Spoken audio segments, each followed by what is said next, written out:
आज हम लोग जो है एसएसटी में ज्योग्राफी पार्ट का अध्ययन करेंगे। इसके पहले आप लोगों को एक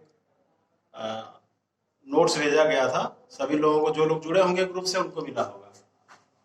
आज उसी का हम लोग इसमें थोड़ा सा अध्ययन करेंगे। तो देखेंगे ज्योग्राफी के 10th के एसएसटी का ज्योग्राफी पार्ट का पहला चैप्टर है रिसोर्स एंड डेवलपमेंट। तो रिसोर्स एंड डेवलपमेंट में हम देखेंगे, जैसे आपको जो नोट्स भेजा गया है उसमें भी डिफिनीशन और चार्ट वगैरह सब बना करके भेजा गया है। फिर आज उसको थोड़ा समझेंगे यहाँ पे। तो आप देखेंगे जैसे रिसोर्स एंड डेवलपमेंट। अब क्वेश्चन बनता है व्हाट इज रिसोर्स, रिसोर्स क्या है। तो जनरली एक परिभाषा है, हमारे पर्यावरण में उपलब्ध वे सभी वस्तुएं जिनसे हमारी आवश्यकताओं की पूर्ति होती है, उन्हें हम क्या कहते हैं, उन्हें हम रिसोर्स कहते हैं, संसाधन कहते हैं। Everything available in our environment which can be used to satisfy our needs is called resource। यानी कि हमारे पर्यावरण में उपलब्ध वे सभी वस्तुएं जिनसे हमारी आवश्यकताओं की पूर्ति होती है, उन्हें हम संसाधन कहते हैं। या संसाधन की क्या हो गई, डिफिनीशन हो गई। अब इसके बाद फिर हम आते हैं कि ये आपको क्लियर हो जाना चाहिए। रिसोर्स का डिफिनीशन, व्हाट इज रिसोर्स। तो आप बता सकते हैं everything available in our environment which can be used to satisfy our needs is called resource. फिर सेकंड पॉइंट है, ये रिसोर्स की डिफिनीशन होगी types of resource. Type of resource में आपके सिलेबस में ये 4 टाइप्स के हैं, लेकिन एक जनरल जो इसका क्लासिफिकेशन है वो 2 पार्ट्स में होता है। एक होता है, इसी में आप देखेंगे, एक होता है नेचुरल और दूसरा होता है ह्यूमन रिसोर्स। ह्यूमन रिसोर्स और ये नेचुरल रिसोर्स। ये भी एक प्रकार का डिवाइड है, नेचुरल रिसोर्स और ह्यूमन रिसोर्स। लेकिन मेनली जो हमको देखना है, जो परीक्षा की दृष्टि से है, ये है टाइप्स ऑफ रिसोर्स में आप देखेंगे ये 4 टाइप के हैं, जिसमें से पहला है on the basis of origin, मतलब उत्पत्ति के आधार पर संसाधन।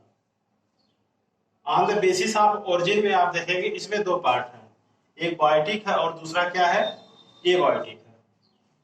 तब बायोटिक और एबायोटिक रिसोर्स में देखेंगे on the basis of origin में बायोटिक रिसोर्स क्या है, एबायोटिक रिसोर्स क्या है।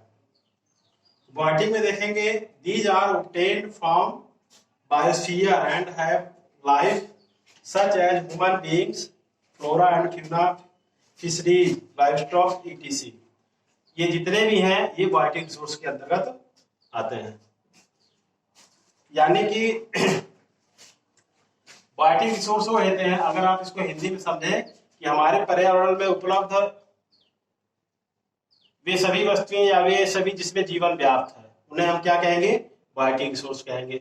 अब उसमें जैसे हो गया मैन हो गया, वेजिटेशंस हो गई, फिशरीज हो गई, ये सभी बायोटिक रिसोर्स में आएंगे। एबायोटिक क्या है, इसी का जस्ट अपोजिट है। एबायोटिक रिसोर्स में आप देखेंगे all those things which are composed of non-living things are called abiotic resources।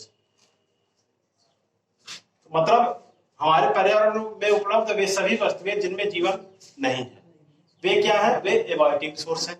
जैसे आप देखेंगे रॉक्स हो गए, रॉक्स के साथ साथ आप देखेंगे मिनरल्स हो गए, ये सभी क्या है, एबायोटिक रिसोर्स है। इस तरह से on the basis of origin के आधार पर रिसोर्स जो है ये 2 प्रकार के हो गए टाइप्स, क्योंकि 2 टाइप के हो गए, बायोटिक और एबायोटिक। अब आते हैं सेकंड पे। सेकंड है on the basis of accessibility, यानी कि इसका जो हिंदी अर्थ होगा ये होगा कि समाप्यता के आधार पर। ये है समाप्यता के आधार पर। तो इसके आधार पर आप देखेंगे दो प्रकार के, रिन्यूएबल और नॉन रिन्यूएबल रिसोर्स। तो मतलब हमारे पर्यावरण में बहुत से ऐसे रिसोर्स हैं जिनको हम बार बार प्राप्त कर सकते हैं और जिनका उपयोग बार बार कर सकते हैं। कुछ ऐसे हैं जिनका एक ही बार उपयोग कर सकते हैं। अब रिन्यूएबल में यानी कि जिन्हें हम बार बार उपयोग कर सकते हैं, जैसे एनर्जी में अगर आप देखें तो रिन्यूएबल में आप देखेंगे solar, wind, solar energy, wind energy. इसके अलावा आप देखेंगे टाइड एनर्जी यानी कि ज्वारी ऊर्जा। इस तरह से आप देखेंगे रिन्यूएबल एनर्जी, रिन्यूएबल रिसोर्स के अंतर्गत आएंगे। अब नॉन रिन्यूएबल में क्या आएगा, जैसे आप देखेंगे नॉन रिन्यूएबल में आएगा सभी प्रकार के जो है फॉसिल फ्यूल्स हैं, जैसे जितने भी जीवाश्म ईंधन है, फॉसिल फ्यूल्स। अब जीवाश्म ईंधन जो होगा उसमें आप देखेंगे कोल है, पेट्रोलियम है और गैस है, ये सभी नॉन रिन्यूएबल में आएंगे। मतलब अगर हम इन जीवाश्म ईंधनों का उपयोग करें तो हमको पुनः उस रूप में प्राप्त नहीं होंगे, जबकि solar energy, wind energy, tidal energy, इस प्रकार के जो ये सब है ऊर्जा के स्रोत है, इनको हम बार बार प्राप्त कर सकते हैं। इस आधार पर समानता के आधार पर इनको दो पार्ट्स में बांटा गया है, रिन्यूएबल, नॉन रिन्यूएबल। यानी कि आप हिंदी में कह सकते हैं नव्यकरणीय, इसको लिख सकते हैं नव्यकरणीय, और जो सेकंड वाला है इसको लिख सकते हैं अनव्यकरणीय। मतलब इनकी प्राप्ति हम केवल एक बार कर सकते हैं। फिर हमारा थर्ड है on the basis of ownership. On the basis of ownership मतलब स्वामित्व के आधार पर।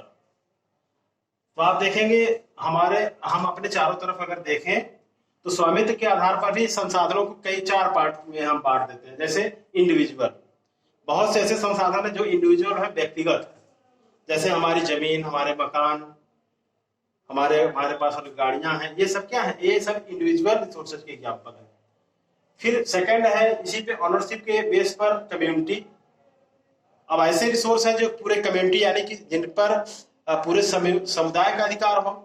अब जैसे आप देखेंगे अपने, अगर आप ग्रामीण क्षेत्रों में देखेंगे तो जो चारागाह भूमि है, इसके साथ साथ जो पॉन्ड्स हैं, तालाब वगैरह हैं, ये सभी कम्युनिटी रिसोर्स के अंतर्गत आएंगे।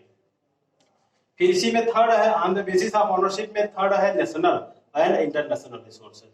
अब नेशनल क्या है, वैसे तो किसी भी कंट्री के अंदर जितने भी रिसोर्स पाए जाएंगे, चाहे वो रिन्यूएबल हो, नॉन रिन्यूएबल हो, ये सभी नेशनल रिसोर्सेज के अंतर्गत आएंगे।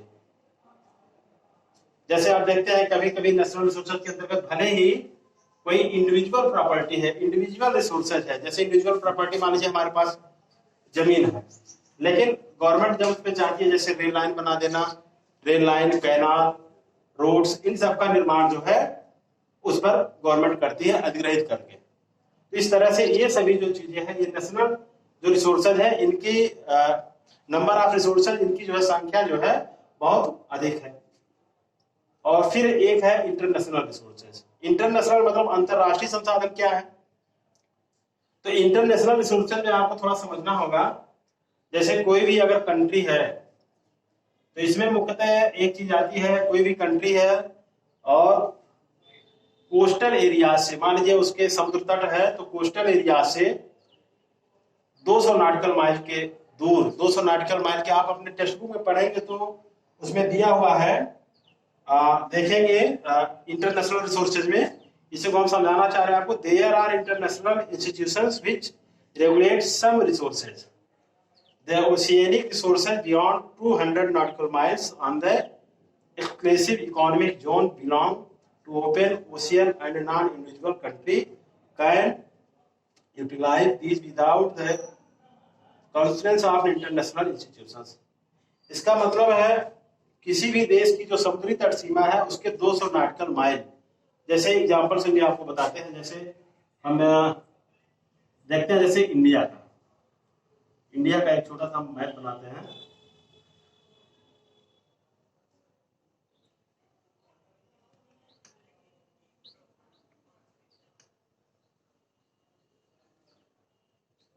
देखिए इसमें जो हमको देखना है आपको पता होगा, 9th में आप पढ़ चुके हैं, इधर अरेबियन सी है, ये बे ऑफ बंगाल है, और इधर हिंद ओशियन है। अभी समुद्री तट सीमा से अगर आप ध्यान देंगे, समुद्री तट सीमा से 200 नॉटिकल माइल मानते हैं ये दूरी जाती है। तो 200 नॉटिकल माइल के बाद का जो एरिया है, इधर का जो समुद्री क्षेत्र है, ये इंटरनेशनल कम्युनिटी का है।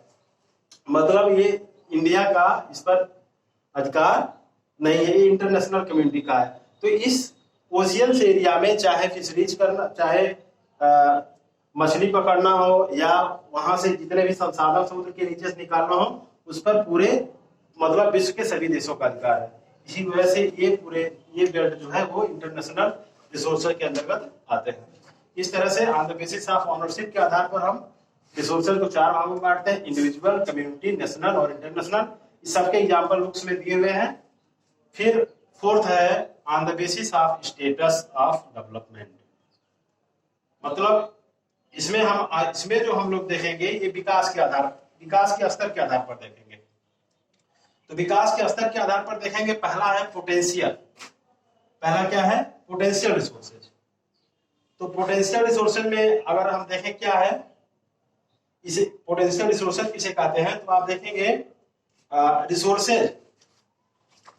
Resources which are found in region but have not been utilised. मतलब किसी भी क्षेत्र में, मतलब वे संसाधन जो किसी प्रदेश में मिलते हैं लेकिन उनका उपयोग नहीं किया गया हो, तो उनके हम क्या कहेंगे? उनको हम पोटेंशियल रिसोर्सेज कहेंगे। फिर है सेकंड है डेवलप्ड स्टॉक। सेकंड में हम देखेंगे तो उसमें है डेवलप्ड स्टॉक, यानी कि विकसित संसाधन। अब डेवलप्ड स्टॉक क्या है? Resources which are surveyed and their quality and quantity have been determined for utilisation.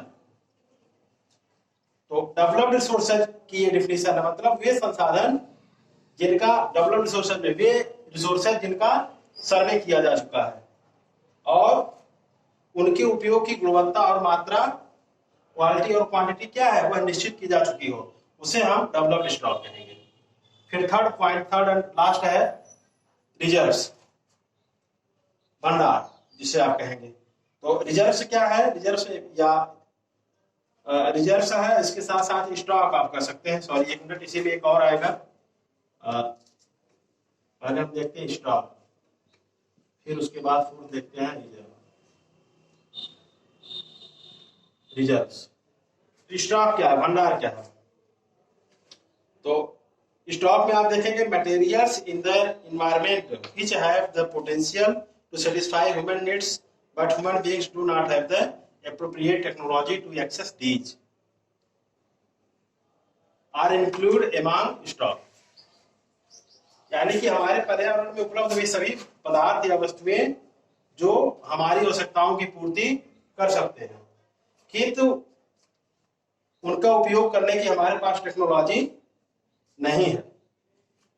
इनकी जानकारी है लेकिन इनका उपयोग करने की हमारे पास टेक्नोलॉजी नहीं, वो स्टॉक के अंतर्गत आएंगे। फिर लास्ट है हमारे पास रिजर्व्स, यानी कि भंडार के रूप में, या आप कह सकते हैं हिंदी में संचित कोष के रूप में। ये लास्ट इसका जो डेफिनेशन है वो है reserves are the subject to the stock which can be put into use with the help of exciting technical know how but their use has not been started. यानी कि अब ये भी जो है, ये दरअसल रिजर्व जो है ये स्टॉक का ही एक पार्ट है। अगर आप देखें स्टॉक का ही पार्ट है। आप देखें, कहेंगे कह सकते हैं कि यह संसाधन जो रिजर्व्स है, यह जो है यह स्टॉक का ही एक हिस्सा है और जिसे टेक्नोलॉजी जो हमारे पास है उसकी सहायता से प्रयोग में लाया जा सकता हो, लेकिन अभी इसका उपयोग अभी आरंभ न हुआ, उसे हम क्या कहेंगे? रिजर्व्स कहेंगे।